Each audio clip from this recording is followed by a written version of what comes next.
Sí, pero es que yo lo que quiero es darle la herencia. Lo que quiere es transmitirle el dominio de sus bienes, que puede ser una donación entre vivos, o puede ser una renta vitalicia, que también sería otro contrato que podría adaptarse.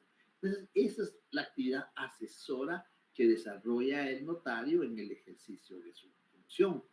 La actividad calificadora, la actividad preventiva. En el artículo 30 del Código de Notariado encontramos la actividad preventiva. Por advertencia que le hace el infrascrito notario, el vendedor manifiesta que sobre el bien que vende no pesan gravámenes ni limitaciones que puedan afectar los derechos de la otra parte o del otro otorgante o del comprador, no sé, pueden cambiarle las palabras. No es necesario que lo copien textualmente. Cuando trabajan en grupo, pues el mismo error del grupo lo cometen todos. Contrato de hipoteca. Había una pregunta de cite 3 contratos que deben de constar en escritura pública. Contrato de hipoteca. Eso no es contrato. Es un derecho real de garantía. Pero eso no es contrato. Cite 3 actos que autorizan notario. Nacimiento. El notario no está en el nacimiento de una persona. Cambio de nombre. No hemos visto. De jurisdicción voluntaria, ¿qué hemos visto? Nada. Nada hemos visto de jurisdicción voluntaria porque son notariado 3. Lo único que mencioné yo fue cómo se integran las normas jurídicas del derecho notarial y vimos 3 categorías. Derecho notarial puro, derecho notarial aplicado y normas jurídicas de jurisdicción voluntaria. Eso fue lo que vimos. Yo no entré a temas cambio de nombre. El cambio de nombre sí es un acto, es en escritura pública, lo mencionamos en el artículo 5. Pero identificación de tercero, eso es pura jurisdicción voluntaria. Entonces, hay que poner un poquito de atención en las preguntas. Las instrucciones se las mando antes para que no pierdan tiempo en el momento del examen. Las instrucciones las mando antes por Classroom. Unas horas antes les mando las instrucciones para que tengan tiempo y dedicarse a leer las instrucciones. Por disposición del programa tenemos que incluir las instrucciones en el examen, porque así lo pide el programa. Pero yo se las mando antes, para que ya cuando entren a su examen ya no pierdan tiempo en las instrucciones, porque ya las han leído en el Classroom. Dentro de las instrucciones, no salirse del examen. Yo les pido, por favor, no se salgan del examen. Es posible que reciban un mensaje, que reciban una llamada. Eso hace que se salgan del examen. Entonces, sí, no se salgan del examen, porque esto puede causar que las respuestas no vienen. Y la plataforma de Quilbo, la facultad nos ha dado, las autoridades de la facultad nos han dado toda la libertad para aplicar las plataformas que nosotros creamos convenientes. No me gusta decirlo, no me gusta, nunca lo había dicho hasta hoy, desde que se fue la pandemia, desde que inició en esta clase. El Quilbo yo lo pago. Eso se paga en dólares, yo lo pago. Anualmente lo pago. Eso no nos lo da la facultad. Y la facultad nos ha dado, y yo reporto, porque tenemos que entregar un informe mensual, yo reporto qué plataformas estoy utilizando. Es decir, las autoridades tienen conocimiento de las plataformas que utilizamos los docentes. Porque cada mes, al finalizar el mes, todos los profesores tenemos que entregar un informe del desarrollo de nuestros cursos. Entonces las autoridades de la facultad están enteradas de que yo utilizo el Quilbo. Y esa plataforma me permite a mí mandarles el examen a la 1 de la mañana, a las 2 de la mañana, a las 10 de la noche, y se los dejo pendiente ahí para que a la hora que se les indica, va a ser el jueves a las 16 horas, a esa hora se abre el examen. Ya quedé con la otra sección que les vamos a aumentar el tiempo. Les va a aumentar el tiempo. Les voy a dar 60 minutos. 60 minutos van a tener. Son 10 preguntas, ya no son 15. Bajamos a 10 y ampliamos el tiempo a 60 minutos. ¿Sí? La última casilla, la que aparece después de la pregunta 10, no la toquen, así déjenla. ¿Sí? Solo envíen su examen. Cuando termine la casilla 10, les va a pedir que envíen su examen y envíen, no van a tener problema. Hay 20 y pico exámenes, no vinieron los exámenes. No vinieron. Y como a mí me avisa, me reporta ahí, yo le tomo fotografía, pues allá alguien me dijo, mire, mi examen no está, le tomé fotografía y ahí dice que lo que fuera de tiempo. Entonces con eso hay que tener mucho cuidado. Hay que concentrarse en el examen. No se salgan del examen. Sus leyes tenganlas físicamente, sus leyes al alcance. El año pasado me reporta el Quilgo, sale 140 veces del examen. Y cuando me pide revisión, le digo, mire, usted sale 140 veces del examen. ¿Por qué? Es que mis leyes no las tengo en el teléfono, no las tengo físicas. Pero yo se los previne. Tengan sus leyes físicas.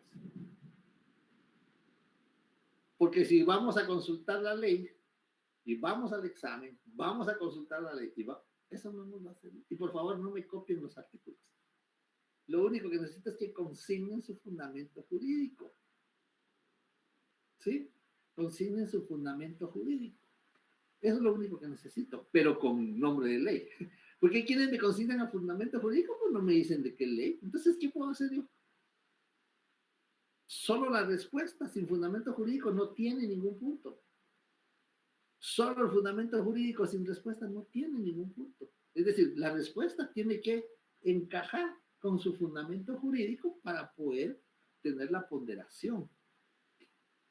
En el transcurso de la exposición les voy dando algunas claves que pueden hacer, porque yo no sé qué variantes, ya las variantes ya están hechas, pero no sé, y ahí les voy diciendo. A ver qué dice el ingeniero. Le escucho, ingeniero.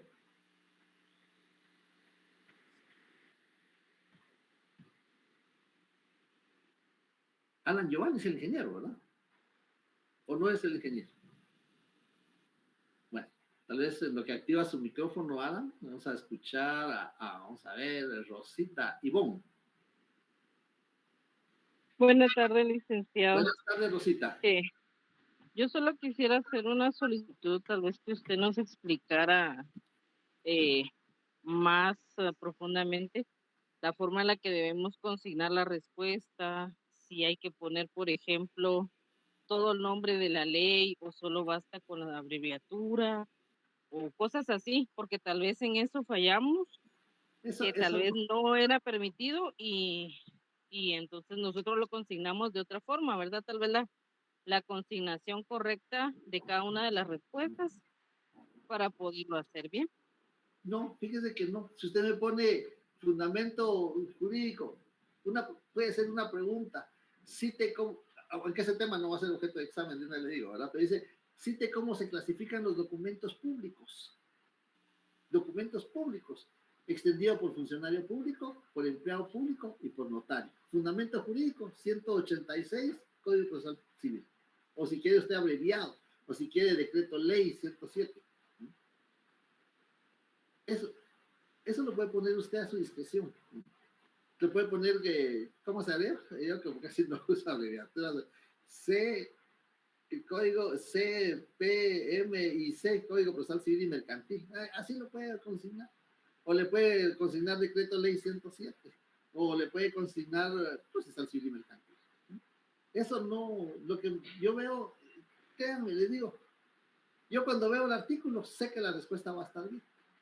Pero cuando leo el artículo y la respuesta no está bien, entonces ahí encuentro que no compagina, ¿no?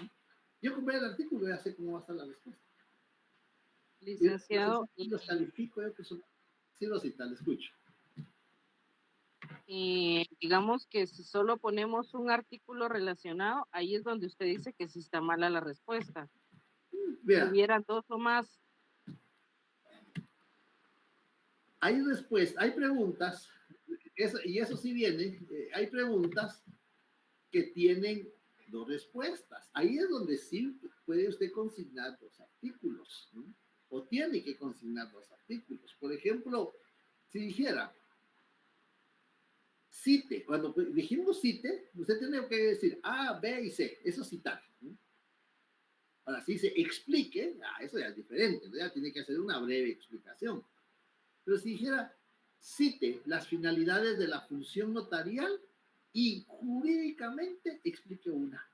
Se la dejo a su discreción cuál quiere explicar. ¿Cuáles son las finalidades de la función notarial? Seguridad, valor, permanencia. ¿Cuál quiere explicar? Ya citó, eso no lleva fundamento jurídico porque eso es doctrinario. Ahora explique, ahora sí tiene que tener fundamento jurídico. ¿Cuál vamos a explicar? Pues seguridad si quiere. Uno de los deberes del Estado, de conformidad con el artículo 2 de la Constitución Política de la República, o abreviado si quiere, es la seguridad. En el artículo 186 del Código Procesal Civil y Mercantil se determina que los documentos extendidos por notario producen fe y hacen plena prueba. Ahí están los artículos, 2 artículos que voy a citar para la seguridad. ¿Qué quiere explicar? Quiere explicar el valor, por ejemplo. Bueno, pero el valor sí es un poquito más complicado. Para las que tengan esa variante es un poquito más complicado, porque el valor lo clasificamos en 3 categorías. El valor formal, el valor probatorio y el valor económico.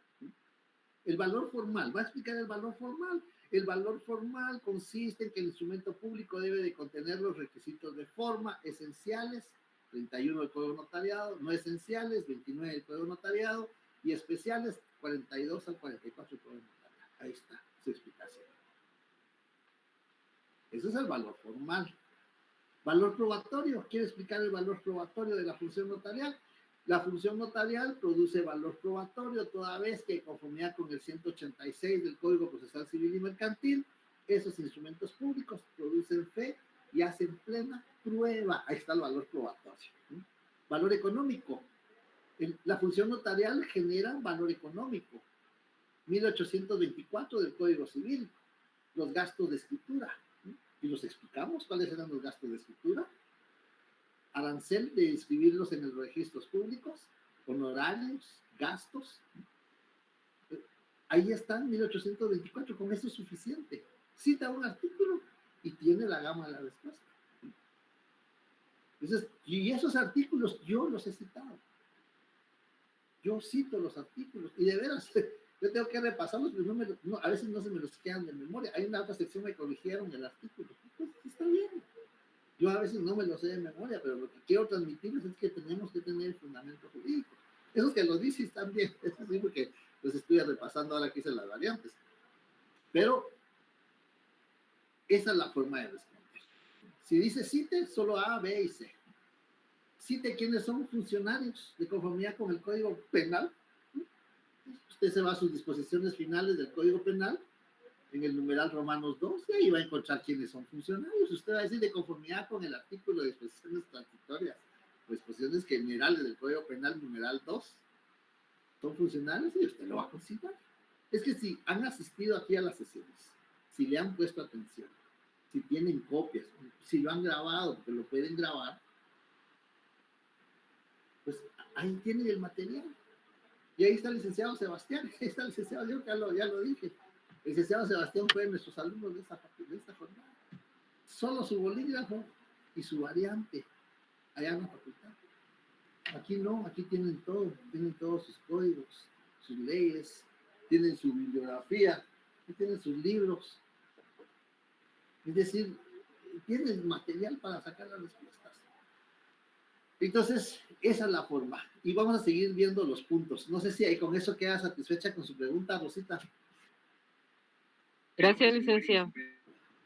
Pues miren, a mí no me molesta que presenten escritos o que vayan. No, a mí no me molesta. Eso ha sido de todos los años. Todos los años es conmigo ese problema. Cuando eran revisiones, y está el licenciado Sebastián, cuando eran revisiones de exámenes en la facultad, todo el corredor se llenaba. Todo el corredor se llenaba. Todos querían revisar. Tal vez piensan que yo no califico los exámenes. El licenciado Sebastián a veces me ayuda con un par de puntos de exposición, pero quien califica soy yo. El licenciado Rudy, que a veces no puede venir, pero me ayuda con un par de puntos en el programa de Notariado 2, pero yo califico los exámenes. Y yo estoy presente cuando ellos hacen su exposición. Es que yo asumo la responsabilidad. Ahora sí, ingeniero, le escucho, ya activó su micrófono.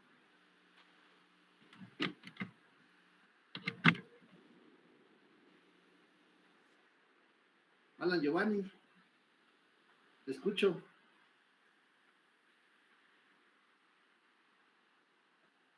¿Me escuchan ustedes a mí? Sí, licenciado Juan Carlos. Sí, licenciado, se le escucha. Yo activé mi bocina porque está lloviendo, entonces por eso les preguntaba, tengo que activar una bocina. Bien, entonces vamos a calificar, vamos a evaluar el punto 3, que es el notario. Ya vimos la definición.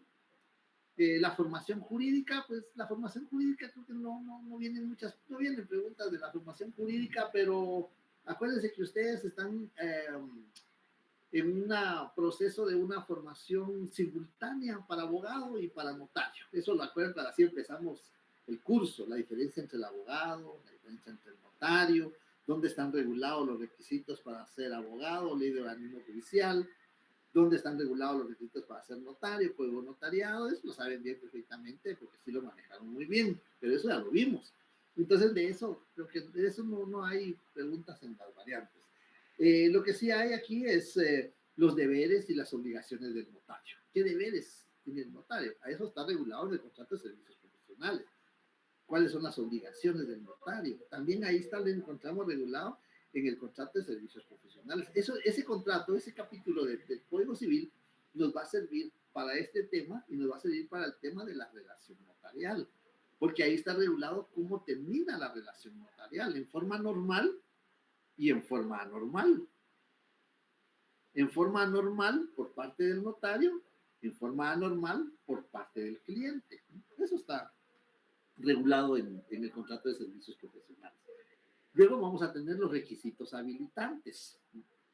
Para las preguntas que hacía Rosita, puede ser que la pregunta era de conformidad con el artículo 2 del Código Notariado, uno de los requisitos para ejercer esa profesión o dicha profesión es ser guatemalteco.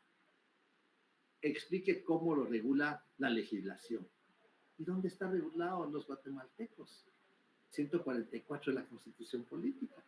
Entonces va a decir, son guatemaltecos de origen, ya no son guatemaltecos naturales, como lo regula el Código Notariado, sino son guatemaltecos de origen. ¿Quiénes son guatemaltecos de origen?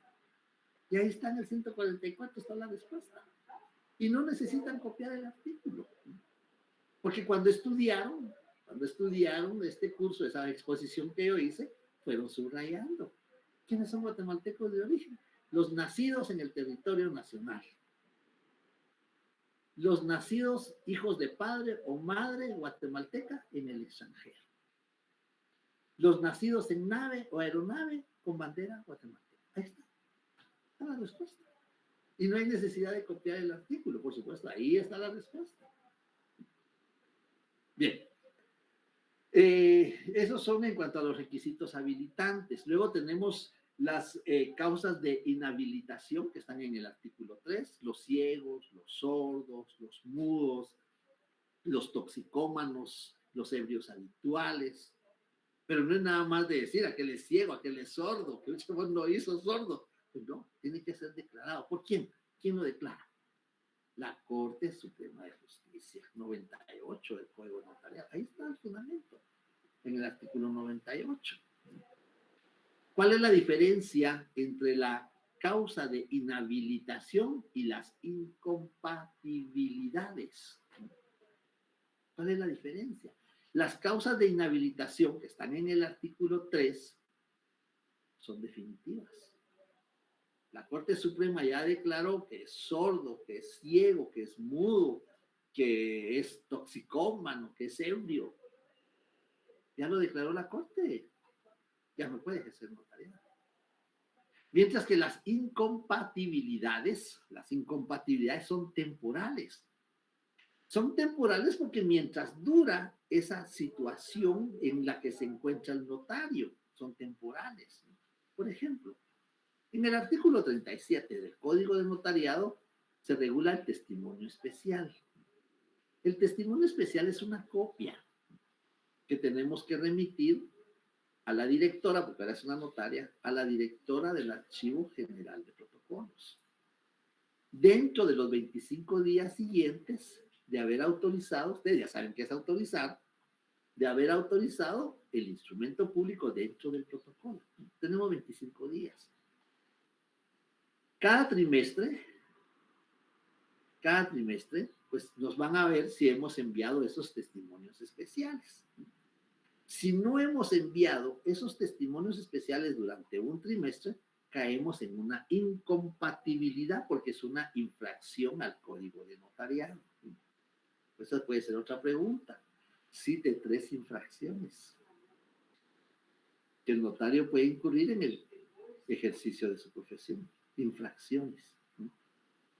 No remitir los testimonios especiales, no redactar el índice del protocolo, está en el 15, testimonios especiales en el 37, no empastar el protocolo, está en el 19, en el 17. Entonces, esas son infracciones que puede incurrir el notario. Pero la infracción de los testimonios especiales le provoca incompatibilidad. ¿Qué quiere decir? Mientras no se ponga al día y enviar los testimonios especiales que omitió, no puede ejercer. Y no puede ejercer, no le van a recibir en los registros públicos, mercantil, de poderes, electrónico de poderes, de la propiedad de Guatemala, de la propiedad de Quetzaltenango, registro civil de las personas jurídicas, registro de las personas jurídicas, registro civil del RENAP, no les van a recibir los instrumentos, actas notariales, auténticas, testimonios, no los van a recibir porque tenemos incompatibilidad. Eso es temporal. Entonces, esa es la diferencia entre las causas de inhabilitación son definitivas, mientras que las incompatibilidades son temporales. El autoprocesamiento, por ejemplo, quienes tengan autoprocesamiento, mientras se hace la investigación, mientras el Ministerio Público ofrece las pruebas o logra conseguir las pruebas, en esa etapa el notario va a tener incompatibilidad. Si llegado el periodo que la ley le confiere o que el juez le prorroga al Ministerio Público para aportar los medios de investigación y no se cumplieron, pues se terminó ese periodo y el notario vuelve a ejercer la función notaria. Pues son temporales. Bien, entonces ahí tenemos las causas de inhabilitación.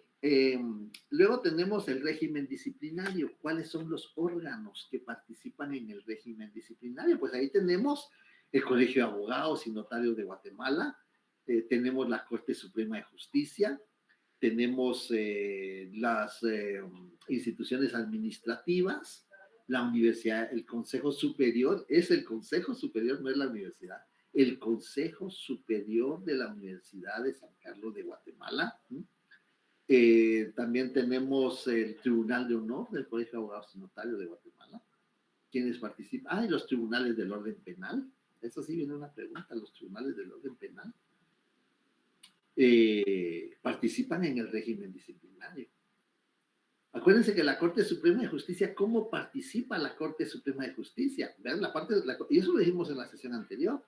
La Corte Suprema de Justicia participa habilitando.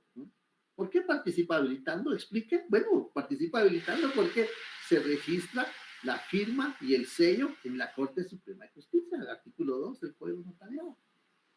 Ahí está el fundamento jurídico. Así participa habilitando. Participa inhabilitando. En el artículo 98 del Código Notariado se establece que ante la Corte Suprema de Justicia se van a denunciar aquellas causas de inhabilitación. Y la Corte Suprema va a dictar la resolución, va a inhabilitar.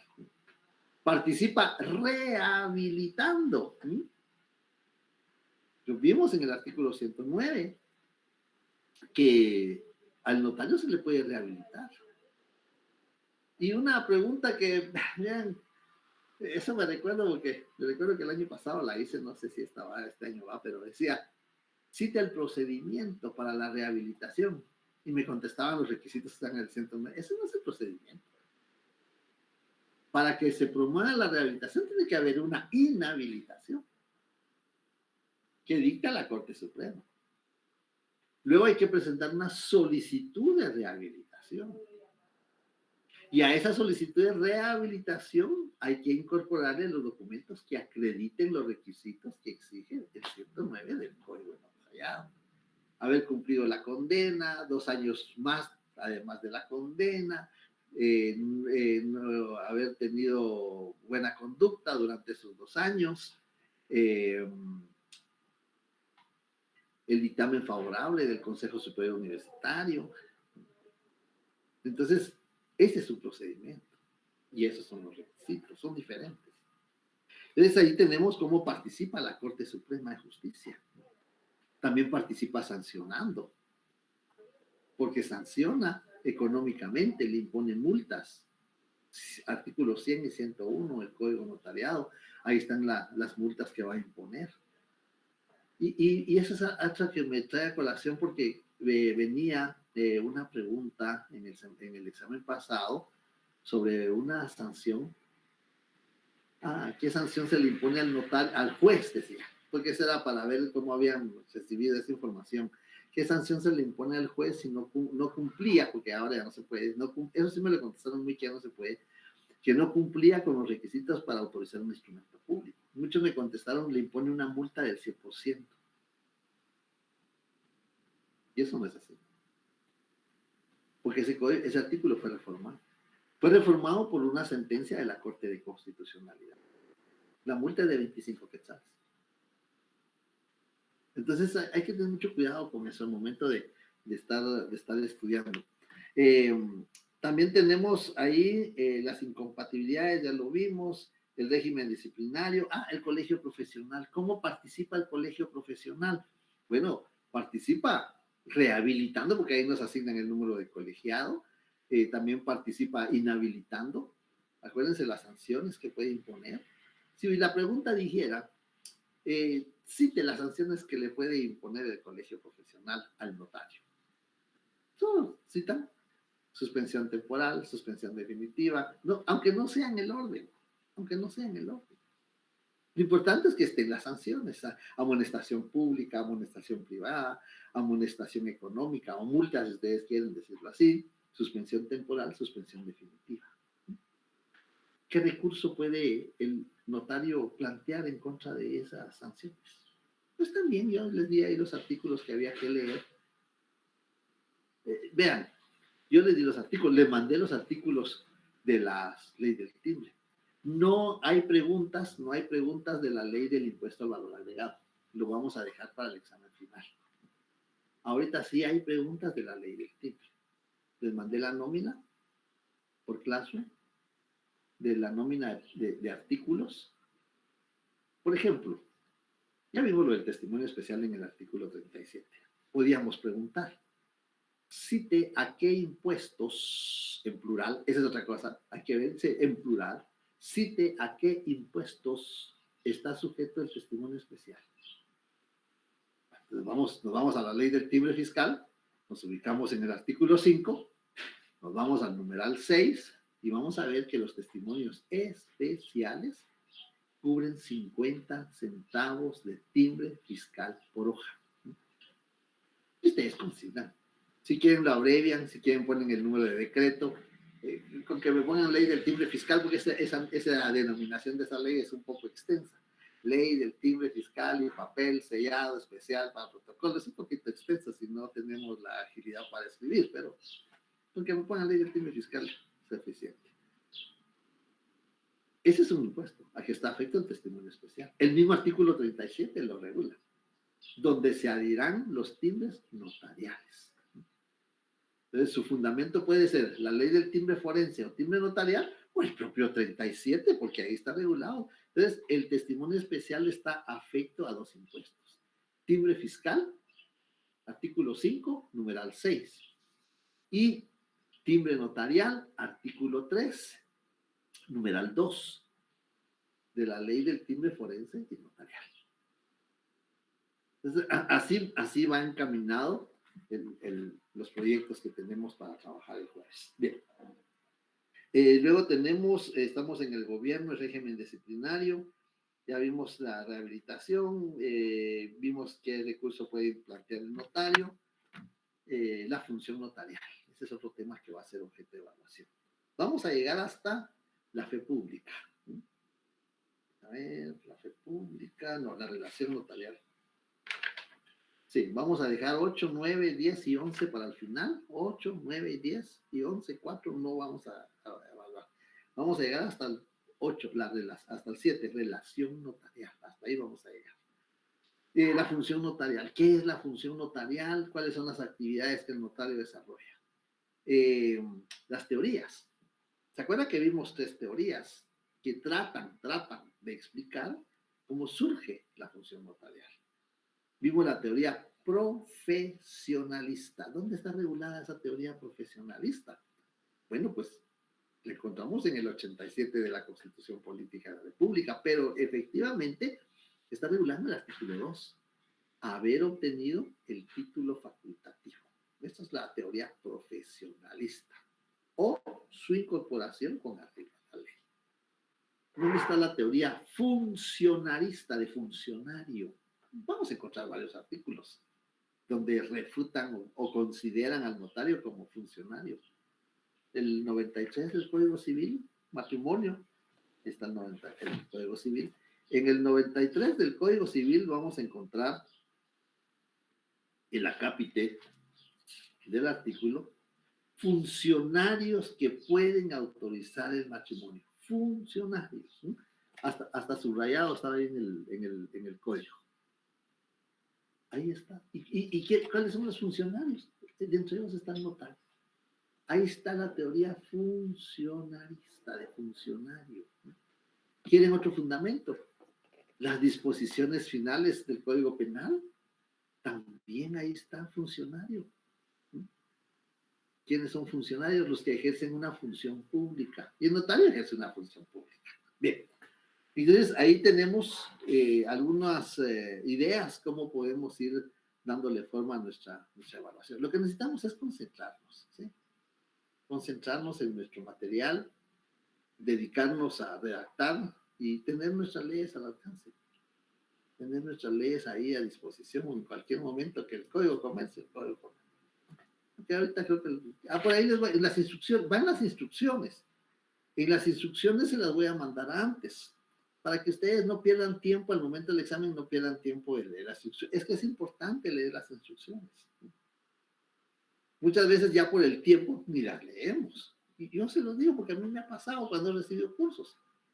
Yo a veces ni leo las instrucciones porque ya no tenemos tiempo. Entonces lo que hacemos es, yo, por esas experiencias, les envío a ustedes las instrucciones unas horas antes, para que ustedes lean las instrucciones. El tiempo de duración del examen, el día y la hora del examen, que no se salgan del examen, que tengan sus leyes al alcance, cualquier inconveniente que lo reporten por el correo electrónico o el Classroom, si van a pedir revisión de examen, el nombre completo, la sección, el número de carnet, la variante que les fue asignada, para que podamos atender las solicitudes de revisión de examen. Ya, por cierto, ya las voy a atender porque tengo pendiente eso.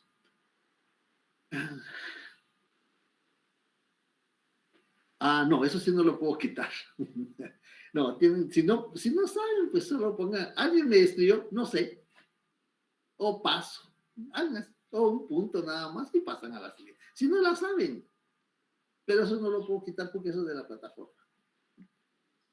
Entonces, sí obligatoriamente tienen que contestar una antes de pasar a la siguiente. El problema es que no pueden retroceder, no solo pueden ir hacia adelante. Bueno, estábamos ahí en la función notarial, las teorías que tratan de explicar la función notarial, la funcionalista, la profesionalista, la ecléctica. Tal vez esa es la que nos presenta un poquito más de problema. Porque en Guatemala adoptamos la teoría ecléctica. Ahí sí es una de las preguntas. Explique por qué en Guatemala se dice que adopta la teoría ecléctica. ¿Por qué? Porque encontramos en el Código Penal, en el Código Civil o en el Código Procesal Civil y Mercantil, en la Ley de Organismo Judicial, encontramos regulada la teoría funcionalista. ¿No? Y en el Código Notariado encontramos la teoría profesionalista. Entonces quiere decir que las dos teorías, funcionalista y profesionalista, están reguladas en la legislación guatemalteca. ¿No? Y como consecuencia de eso, al unirlas, tenemos la teoría ecléctica o teoría conciliadora. Entonces, por eso es que en Guatemala se dice que aplicamos la teoría ecléctica, porque tenemos regulada la funcionalista y la profesionalista. Eso es en cuanto a las teorías. El encuadramiento. ¿Cómo voy yo a desempeñar esos conocimientos que adquirí durante los 6, 7 años de la facultad? ¿Cómo los voy a aplicar? ¿Al servicio de quién voy a poner mis conocimientos? Ese es el encuadramiento. Porque el notario no trabaja, eso se lo dije. Bueno, salvo que tenga contrato de trabajo, el notario no trabaja. El notario ejerce su profesión. Ahora, cuando el notario tiene un contrato de trabajo, tiene patrono, tiene prestaciones, tiene un horario, tiene instalaciones, ahí trabajará el notario. Pero el notario puede ejercer en la esfera de los particulares. ¿Qué quiere decir eso en la esfera de los particulares? Bueno, pues yo instalo mi oficina y espero que vengan los clientes a buscarme para poder ejercer mi función notarial. Es decir, para poner aquellos conocimientos que adquirí en la facultad y leyendo las leyes, pues voy a poner al servicio de esas personas mis conocimientos. Eso es en la esfera de los particulares, ¿no? En la actividad del Estado. En la actividad del Estado, el notario, acordémonos que el notario no puede ejercer estrictamente la función notarial. A excepción de, ahí pónganle atención, ¿a excepción de quién? Pues del escribano de Cámara y Gobierno, artículo 10 del Código Notariado. Y los cónsules y agentes diplomáticos en el extranjero, artículo 43 de la Ley del Organismo Judicial. Ellos sí pueden ejercer, no obstante que son funcionarios, no obstante que reciben sueldo del Estado, pueden ejercer porque la ley se los permite. El escribano de cámara solo en actos o contratos donde una o ambas partes es el Estado.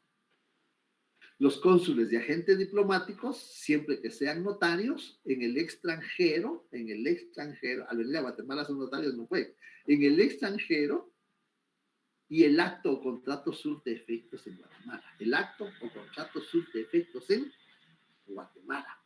Eso sí. Pero en la esfera, en la actividad del Estado, el notario solo emite opiniones, solo emite dictámenes.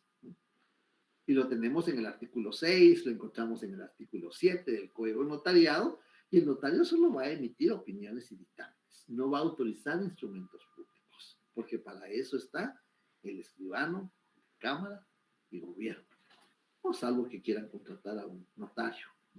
Pero mientras percibimos sueldo del Estado, no, esa es otra incompatibilidad. Mientras esté percibiendo sueldo del Estado, yo no puedo ejercer. El día que yo renuncie, o el día que me digan que ya no quieren, necesitan mis servicios profesionales, pues, me voy a la calle, y ejerzo mi función notarial. Esa es una incompatibilidad, es temporal mientras estemos en el cargo. Entonces, eso es en la actividad del Estado, en forma mixta. También está regulado en el artículo 6 y 7 del Código Notariado. Ahí está regulado en forma mixta. Cuando regula, en el artículo 6, me parece que es, del Código Notariado, ajá.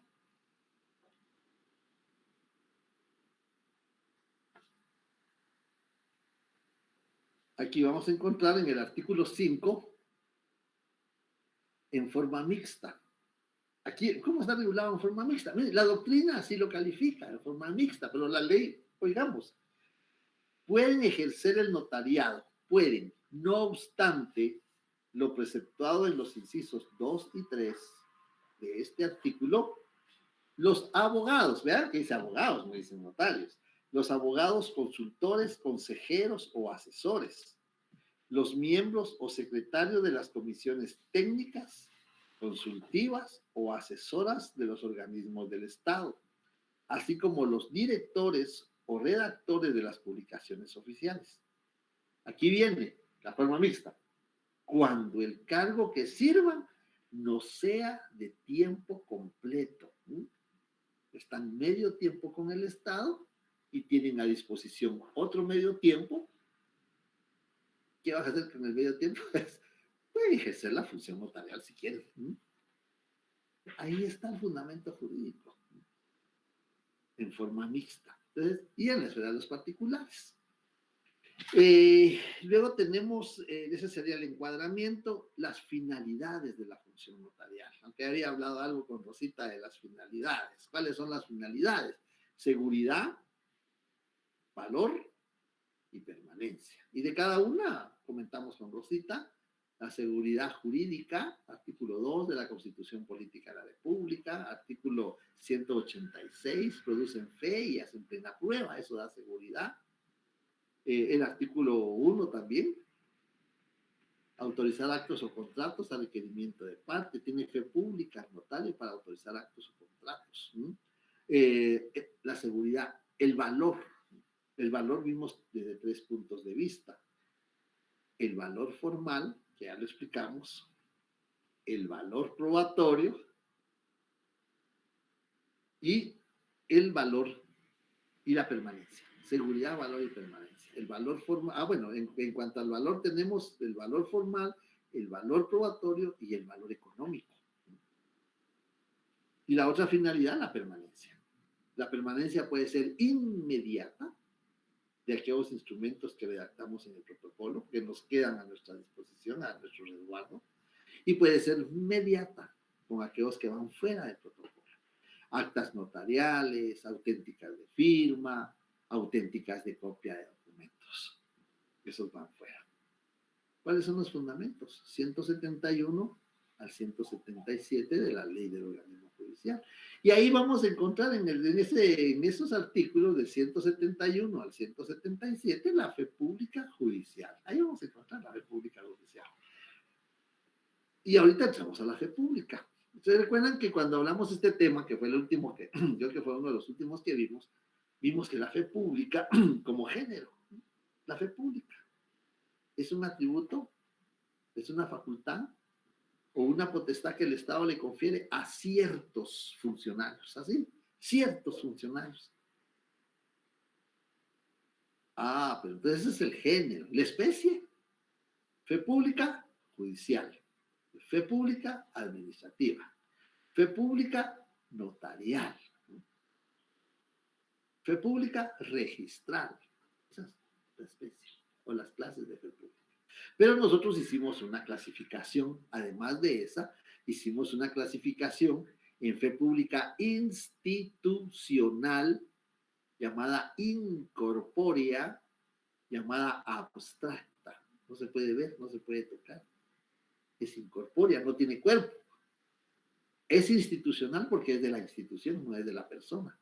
Aunque quien ejerce sea notario, como los jueces son abogados y notarios, es decir, tienen el título de notario.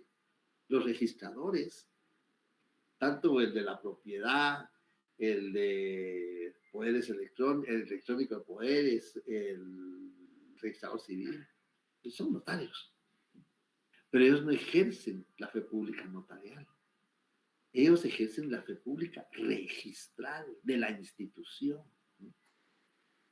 Y se llama así institucional porque al momento que la persona ya no quiera llegar, que lo renuncien o que lo destituyan o que en el peor de los casos que fallece, pues la fe pública se queda ahí, esperando que llegue el otro funcionario a ejercerla. Por eso se llama institucional. Entonces esa fue una clasificación que vimos. Y dentro de esta clasificación institucional encontramos las clases de fe pública, que son fe pública registral, fe pública administrativa, fe pública judicial. Ahí encontramos esas clases de fe pública. Y el otro grupo, pues no es grupo, porque solo es de uno. Solo somos de uno. En la otra clasificación, la fe pública corpórea, porque tiene cuerpo, tiene cuerpo, corpórea, corpus. Fe pública corpórea. Fe pública personal, no la podemos delegar. Acuérdense de esto, es una de las características. Por eso es personal, porque no la podemos delegar. Fundamento 154 de la Constitución. Es que vean, los artículos se repiten. Casi que son los mismos artículos que nos están sirviendo de fundamento. Entonces, fe pública personal. Y es personal porque no la podemos delegar. Hoy no puedo ir a la oficina, que vaya mi hermana, que vaya mi hermano, que vaya mi papá.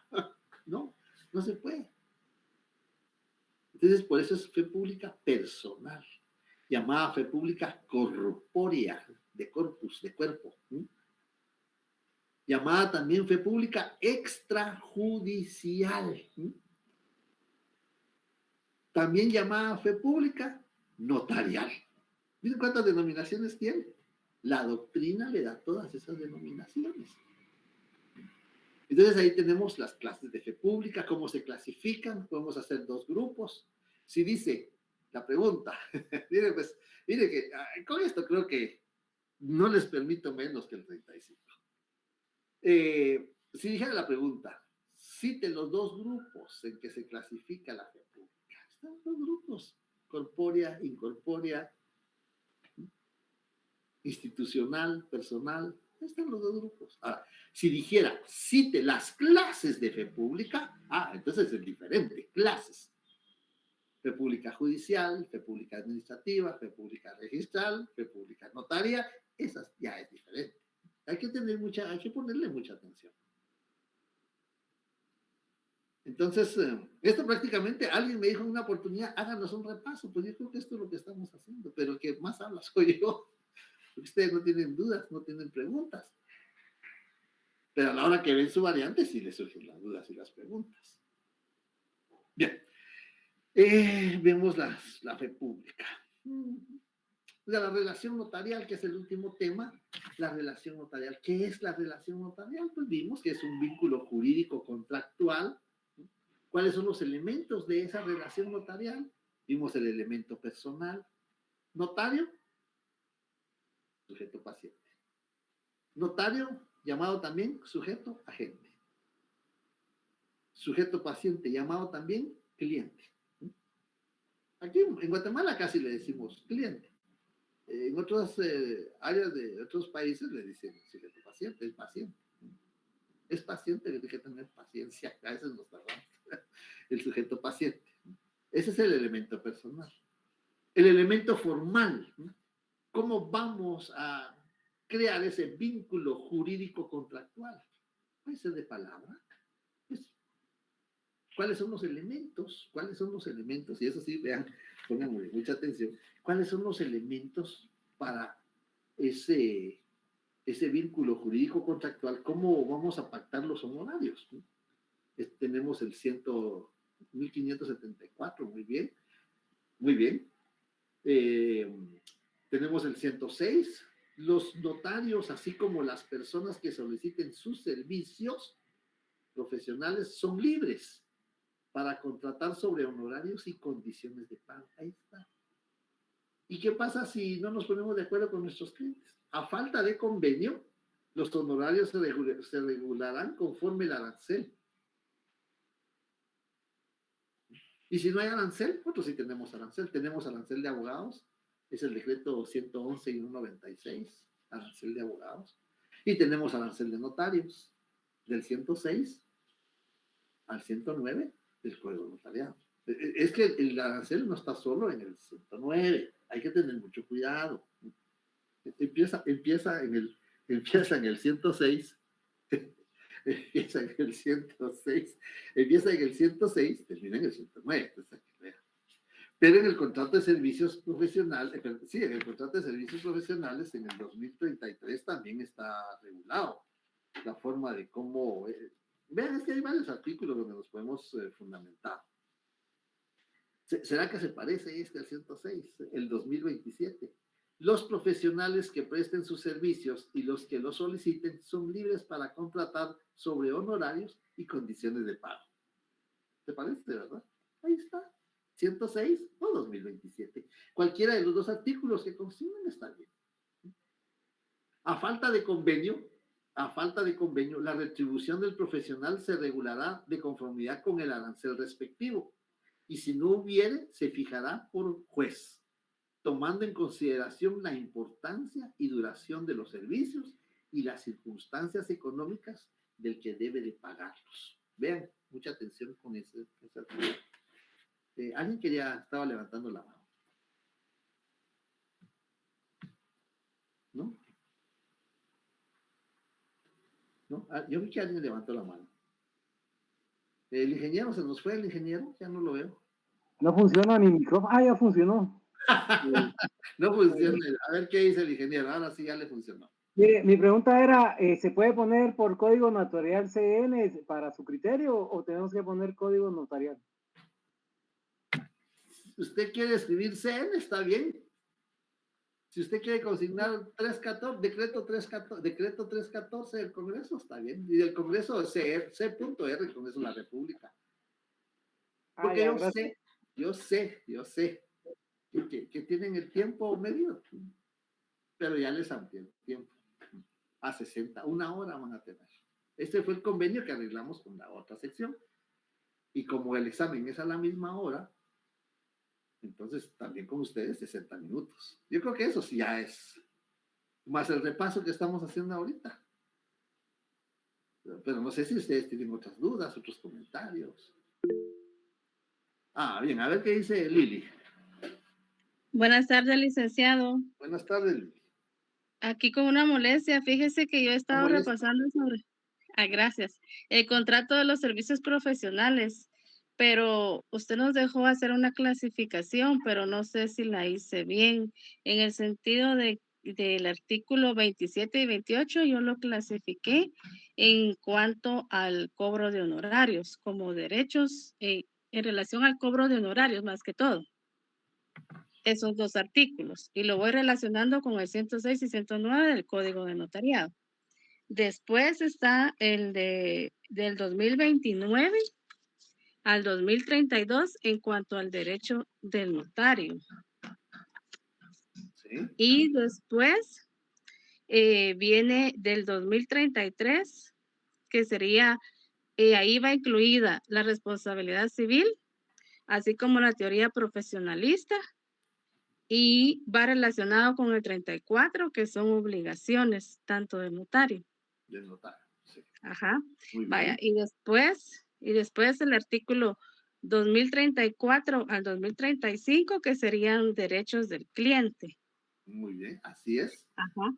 Y el artículo 2036 lo clasifiqué como una prohibición del notario que va ligado con el artículo 30 de la Ley de Colegiación Profesional Obligatoria, pero me surge duda a ver si lo hice bien. Está bien, la felicito. Si a usted le toca esa variante que dice, cite 3 derechos del notario, ahí los va a encontrar. O la otra pregunta que dice, con fundamento jurídico, cite 3 derechos del sujeto paciente, que es el cliente, ¿verdad? Y ahí los va a encontrar. Entonces vemos ahí de que sí, así es. Y el último artículo creo que se refiere a los que ejercen sin título, algo así, el 2037. Sí, dice las personas que sin tener título facultativo, autorización legal, prestaren servicios profesionales, pero me imagino que es a alguien que no es profesional o que esté inhabilitado o que tenga incompatibilidad. Así lo veo yo, pero no sé si está bien. Bueno, lo que pasa es que ahí, según lo que regula el artículo, los que no tengan el título. Pues, si no tiene el título, es usurpación de calidad. Y se recuerda que cuando empezamos las clases le habíamos dicho hasta esa diferencia. A los abogados, quienes de la profesión de abogados, aquellas personas que ejercen sin tener el título, les decían muchachos. Inclusive yo les conté que cuando yo empecé a ejercer, había un rótulo en los tribunales donde decía no se aceptan muchachos. Ahora ya no lo he visto. Pero del notario, quien realiza actividades notariales sin tener el título, claro que es un delito porque se debe tener el título, si no es usurpación de calidad. Se les dice surupetos. Allá son huizaches y aquí son surupetos. Hasta en eso hay diferencias, les decía.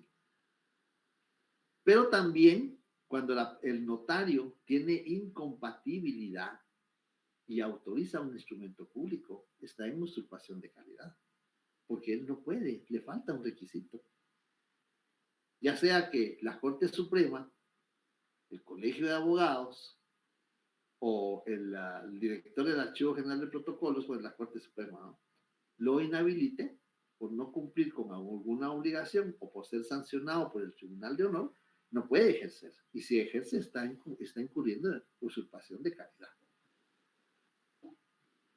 Muy bien, de acuerdo, Lili, me parece muy bien el estudio que hizo. Y son 9 artículos, no es mucho lo que les pido. Y los artículos de la ley del timbre hasta se los clasifiqué, hasta les indiqué los numerales. No son muchos, de veras, no son muchos. El código de ética es algo que hasta, pues, es bonito leerlo, no son muchos artículos. Y de la ley del timbre también les dicté los artículos. Entonces, no sé si tienen alguna otra pregunta, alguna otra duda, ¿no? Podemos seguir haciendo el repaso que alguien me había hecho, ¿por qué no se hace un repaso? Pero le digo yo, es que el repaso no es que solo yo venga a hablar. El repaso es que ustedes planteen sus dudas. Yo estuve impartiendo el curso de preparación de técnico profesional en la facultad. Y le digo al decano, mire, señor decano, le digo, fíjese que en este curso lo que se necesita es que el estudiante demuestre que es lo que sabe. Que aquí venimos a preguntarle al estudiante que demuestre que es lo que sabe. O que pregunte lo que tiene duda. No lo que no sabe, no, lo que ustedes no es que no lo sepan, lo que tienen duda. Pero el estudiante quiere que uno les vaya a dar el curso otra vez. Para eso es mejor que vayan de oyentes a la sección. Les digo, la cosa es que ustedes participen, que ustedes pregunten las dudas. Y, por ejemplo, la intervención que hace Lili, no solo a ella, a todos ustedes, la orientación que nos dio ahorita, cómo clasificó, cómo estudió el contrato de servicios profesionales. Ya les di un ejemplo de la ley del timbre. Entonces, esa ley sí viene. Y del reglamento de la ley del timbre, creo que no lo vamos a preguntar tampoco. No me recuerdo que haya pregunta en las variantes, pero de la ley del timbre sí hay. Y más del artículo 5, porque el artículo 5, se dan cuenta, tiene muchos numerales. Y varios numerales tienen relación con el notario. Los que no tienen relación, no. Entonces, a ver, el que dice José Mazariegos. Sí, José. Disculpe, licenciado. Sí. A mí lo que no me quedó claro ahorita de lo que usted estaba ayudándonos con el repaso es de los grupos en que se divide la fe pública. Muy bien. Es que les decía que la fe pública la podemos clasificar. Primero, ¿qué es la fe pública? Ya sabemos que es un atributo, es una potestad, es una facultad que el Estado le confiere a ciertos funcionarios, porque no es solo el notario, a ciertos funcionarios. ¿Cómo se clasifica? Se puede clasificar en 2 grupos. Un grupo que se llama fe pública institucional, porque es de la institución. Y el otro grupo se llama fe pública personal, porque es de una persona, es de la persona. No se puede delegar, por eso es personal, es indelegable. Y eso está regulado en el 154 de la Constitución Política de la República. Esa es la clasificación de grupos. Ahora, si nos preguntan clases de fe pública, pues las clases de fe pública son registral, administrativa, judicial, notarial. Esas son las clases de fe pública. Pero esas clases, esas 4 clases pertenecen a la fe pública institucional. Si usted se da cuenta, registral, administrativa, judicial, son instituciones. Y la personal, llamada extrajudicial, llamada también corpórea, llamada también notarial, es la de notario. Esas son la clasificación y las clases de fe pública. Los 2 grupos y cómo el grupo institucional está contenido, o contiene, mejor dicho, contiene otras como la registral, la administrativa, la judicial. Incluso algunos tratadistas incorporan la parlamentaria, la fe pública parlamentaria, pero otros yo no la cité porque estimo que no era necesario, más que con explicar 3 para no complicarnos. No sé si ahí queda satisfecho.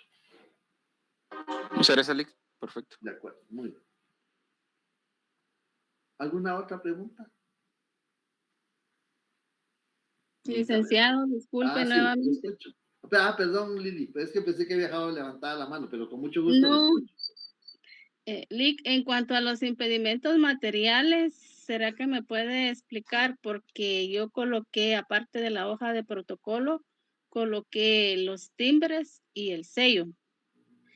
si en un caso extraviara yo el sello, no puedo ejercer o firmar o sellar algún documento que necesito. ¿no? Tiene razón. Y los timbres que también si se me agotan tendría que ir a comprar, entonces me atrasaría en el momento de ejercer la profesión.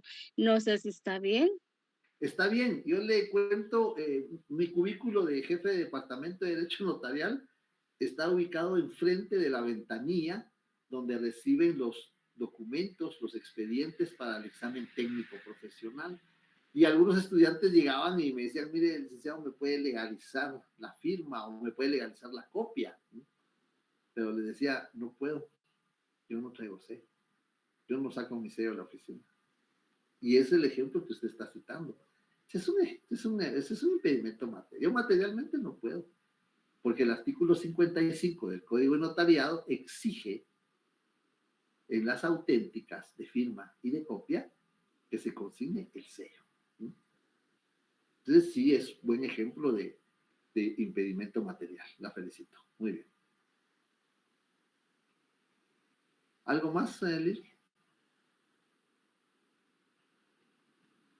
Por el momento no, gracias. De acuerdo. Martina, le escucho. Gracias, licenciado. Buenas tardes.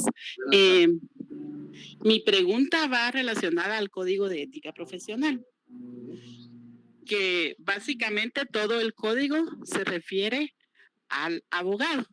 Hasta en el artículo 37 se empieza a dirigir específicamente al notario.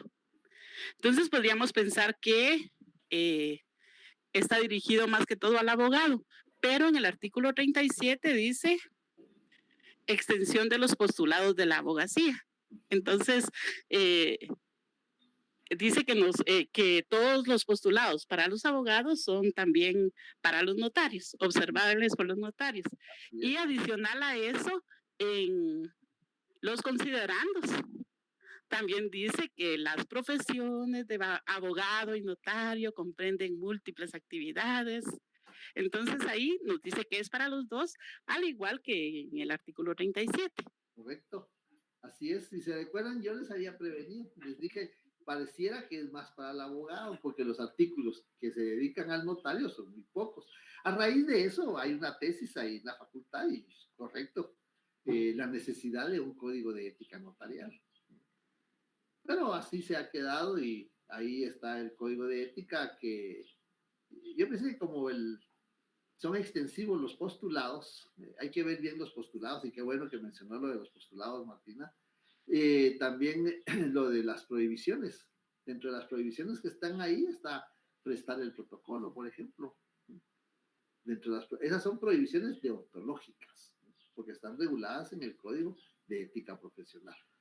Pero miren, me alegra ver de que hay resultados y que están estudiando, que le están poniendo empeño. Yo estoy seguro de que van a salir adelante. Les voy a dar más tiempo, ya con este repaso creo que ya tienen más o menos una idea más clara, y después del primer parcial ya saben cómo es el examen.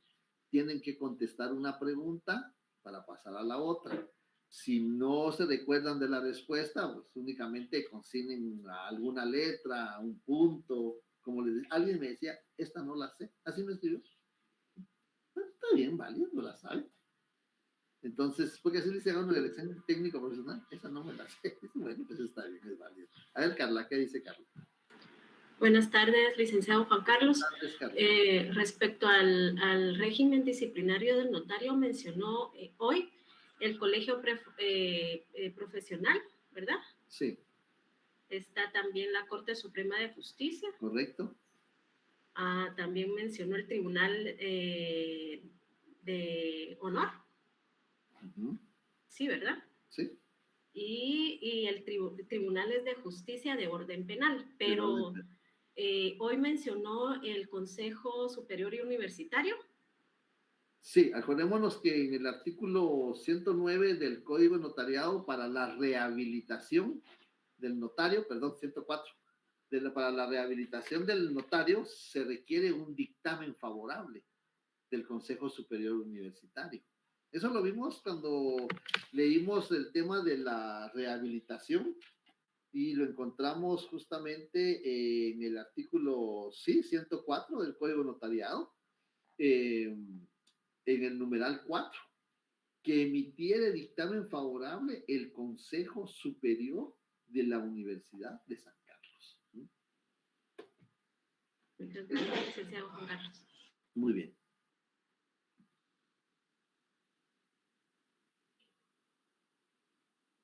Bien, no sé si hay alguna otra pregunta, algún otro comentario. Yo creo que mañana tienen examen, ¿verdad? Hoy vinieron muy poquitos estudiantes, no vinieron muchos. Estaban como 70, ya solo hay 68, pero no sé si tienen alguna otra duda, algún otro comentario. Vamos a ver qué dice Aurora Floridalba. Buenas tardes, licenciado. Sobre una consulta, perdone. Referente a cuando usted califica, usted nos había dicho que daba el punteo si la respuesta está completa. Si le faltara algún fundamento o algún requerimiento por el tiempo, usted da puntos parciales, se podría decir, por pregunta parcialmente respondida, perdón, en este segundo parcial, disculpe. El examen vale 40 puntos, sí, el examen así es, vale 40 puntos. Mire, sí me hace una pregunta bien complicada. Si el fundamento jurídico no está correcto, la respuesta no está correcta. No hay punteo. Yo por eso cada vez cuando les voy explicando trato de ir fundamentando mi exposición, porque me imagino que o lo están grabando o están tomando apuntes y van tomando nota de los artículos, ¿no?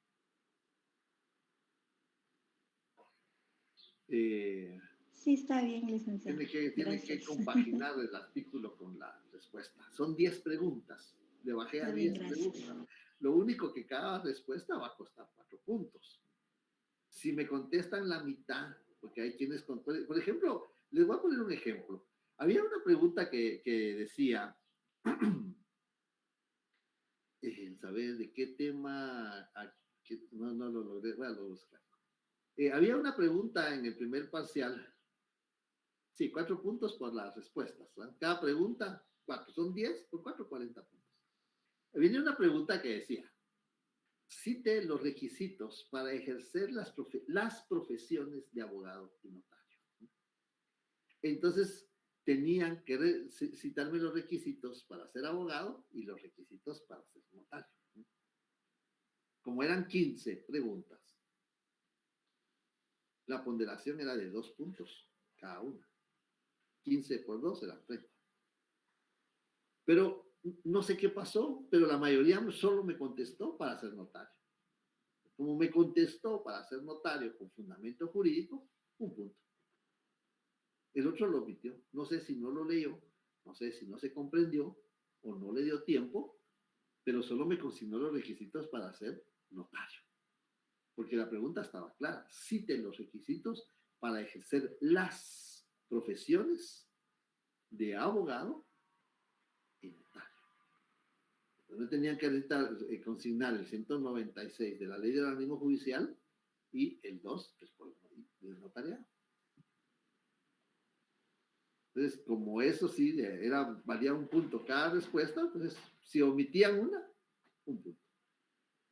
Ahí sí pude yo, en ese caso, para la pregunta creo que Aurora fue la que preguntó.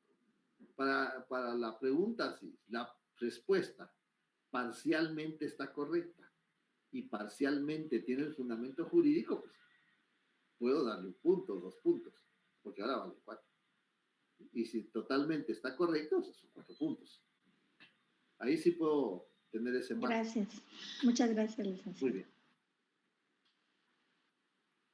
Azucena, Azucel, disculpe. Ana Azucel. Buenas tardes, licenciado. Buenas tardes. ¿Nos podría donar algunos documentos que tengan pública administrativa, judicial y notarial? Fíjese que tiene un poquito de interferencia su micrófono. ¿Me puede repetir la pregunta? Sí. Me imagino. Sí, está lloviendo aquí. Sí. Que si nos podría mencionar algunos documentos que tengan fe pública, administrativa, judicial y notarial. Por favor. Claro. Vea, fe pública notarial, los 7. los 7 que nosotros indicamos, los 7 instrumentos públicos que hicimos la lista al principio, tienen fe pública notarial. Lo que pasa es que a veces extendemos constancias. Por ejemplo, el artículo 100 del Código Civil nos exige extender una constancia cuando autorizamos un matrimonio. A veces emitimos también avisos, pero eso no tiene fe pública notarial, sino que es una obligación del notario que está comunicándole a las instituciones. Pero los instrumentos públicos son los que tienen fe pública. Eso es notarial. Fe pública administrativa. Aquí lo que tenemos que tener cuidado es que tenemos que clasificar la fe pública administrativa en 2 grupos, extendidos por un funcionario, extendidos por un empleado público. Y me recuerdo cuando hicimos esa exposición, yo les decía, por ejemplo, los documentos o sus certificaciones de estudios. Porque estoy seguro que ustedes solicitan su certificación, ahora me imagino que es en línea. Ustedes solicitan una certificación de los cursos aprobados. Ese es un documento público. Está extendido por el secretario de la facultad. ¿Y el secretario es funcionario o es empleado? Así es como tienen que hacer la clasificación. Entonces, el secretario es un funcionario, porque lo elige, lo nombra, lo propone el decano y lo elige junta directiva. Entonces, es un funcionario. Ahora, si por ejemplo pedimos una certificación del registro de la propiedad, el registrador es un funcionario público. Ese es un documento que tiene fe pública registral, porque ya pasa a otra categoría. La licencia para conducir o el documento personal de identificación, ¿quién lo extiende? Lo extiende un funcionario público. Entonces tiene fe pública administrativa, extendida por un funcionario. La carencia de antecedentes policiales, antecedentes penales, ¿quién lo extiende? Pues lo extiende un empleado público. Esa tiene fe pública administrativa extendida por un empleado público. Eso es lo que tenemos que tener claro en el artículo 186 del Código Procesal Civil y Mercantil. Ahí está cómo, oigan y pongan atención, cómo se clasifican los documentos públicos. Bueno, que el tema del documento no es para este examen, quedó para el otro. Pero ahí está cómo se clasifican los documentos públicos, ¿sí? Extendido por empleado público, extendido por funcionario público y extendido por notario. Así es como podemos hacer una nómina de documentos extendidos con fe pública administrativa, con fe pública registral. Y fe pública judicial, pues, la frase autos, decretos, sentencias, ¿no? No tiene fe pública judicial, porque son resoluciones dictadas dentro de las facultades del juez. Fe pública judicial, que es una fe pública institucional, ¿no? Es del órgano jurisdiccional. No sé si con eso queda satisfecha su pregunta, Azucena. Sí, licenciado, muchas gracias. Muy bien. Alan Giovanni. Así, una pregunta, licenciado, con esto de los cobros de honorarios profesionales. Sí. Si nos vamos del lado de servicios profesionales, ¿es un poquito más libre el arancel o nos tenemos que pegar a él? Es que depende qué es lo que se le pregunte. Ahorita, por ejemplo, yo no voy a entrar cuánto cobra por una escritura pública, cuánto cobra por una auténtica. No, eso no, porque es un poquito alambicado eso y necesitamos más tiempo para hacer esos cálculos. Por ejemplo, en cuanto al arancel, creo que no vamos a entrar a mayores preguntas porque lo único que podríamos exponer es en el valor de la función notarial, el valor económico. El valor económico, acuérdense que mencionamos el 1824 del Código Civil y se menciona un valor económico porque ahí van incluidos los impuestos, los aranceles, es decir, lo que vamos a pagar en los registros. Cada registro tiene un arancel, los gastos en que incurra el notario y los honorarios o los estipendios, que es lo que forman el valor económico de la función notarial. Pero hasta ahí podremos llegar. No vamos a entrar más minuciosamente de las preguntas en relación con el arancel. Posiblemente en el notariado 2 ya, porque allá sí vamos a redactar. Yo me recuerdo que en las variantes de esos exámenes de notariado 2, sí, porque decía redacte la introducción de la escritura pública, cite impuestos a cubrir y honorarios a cobrar. Ahí sí ya es diferente la pregunta. Pero aquí por el momento creo que no, ingeniero. Muy bien, entonces ahí está. Leonel, le escucho.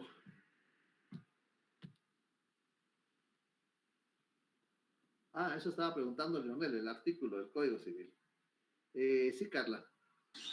Licenciado Juan Carlos, escuché que mencionó que entonces va a venir el examen hasta el punto número 7, la relación notarial. Sí, hasta ahí.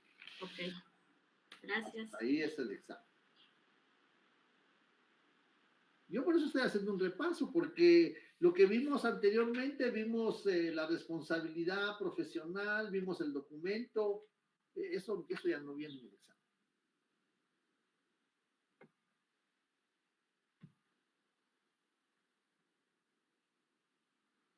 En las leyes sí pueden consignar abreviaturas, pueden consignar sus abreviaturas.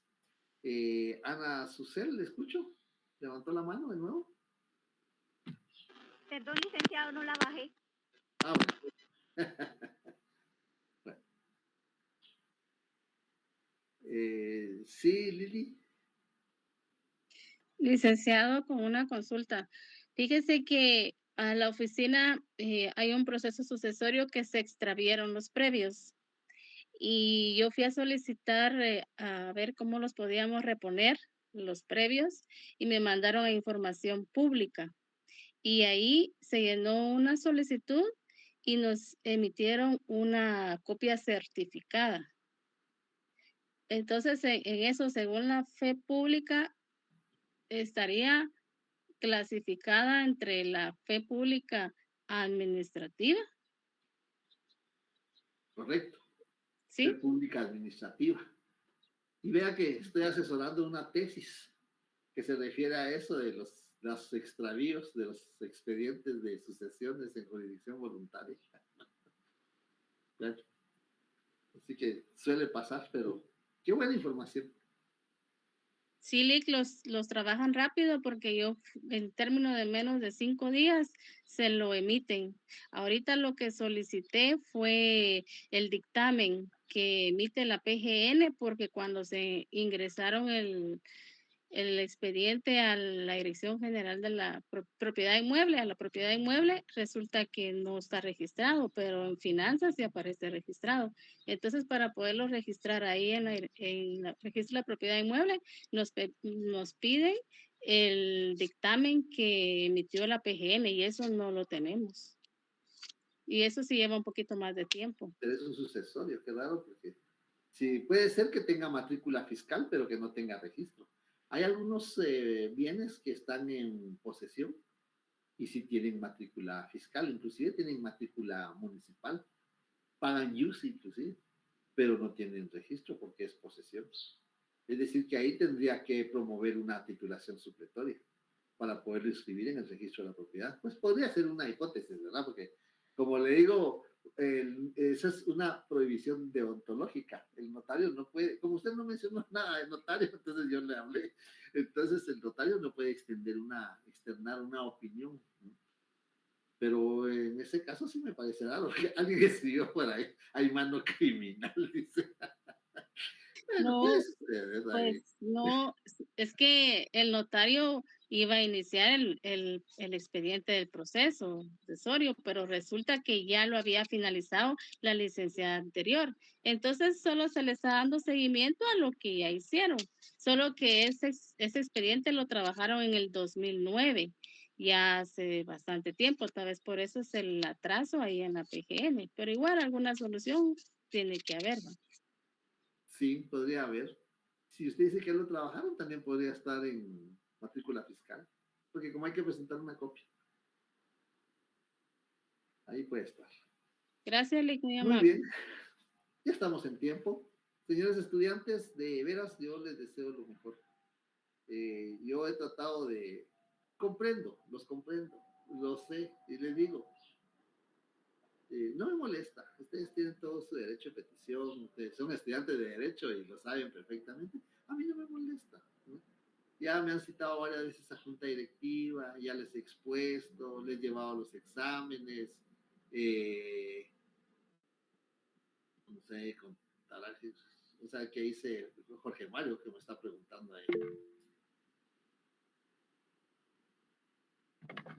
¿Escribió algo Jorge Mario? ¿Quién me escribió algo? Ah, sí, aquí está. Dentro de cada pregunta se contará con sus preguntas. Casi no, en algunas sí hay algunas. Por eso le digo que hay preguntas que tienen dos respuestas, nada más. Por ejemplo, cite una causa de inhabilitación para ejercer el notariado y ante quién se denuncia. Artículo 3 y el 98 del código. Ahí está. Esas pueden ser las dos formas de que tenga dos respuestas la pregunta. Entonces les deseo lo mejor el día jueves. Éxitos para todos. Y bueno, los felicito porque los veo entusiasmados. Y eso me alegra bastante. Los veo entusiasmados. Ya saben cómo es el examen, ya saben que tienen el tiempo, ya les doy las recomendaciones. Sus instrucciones les van a llegar un par de horas o una hora antes. El examen, si les llega de madrugada, porque a veces trabajo de madrugada. El examen, si les llega hasta la hora de abrir el examen, lo pueden abrir. ¿Sí? Que tengan buena tarde.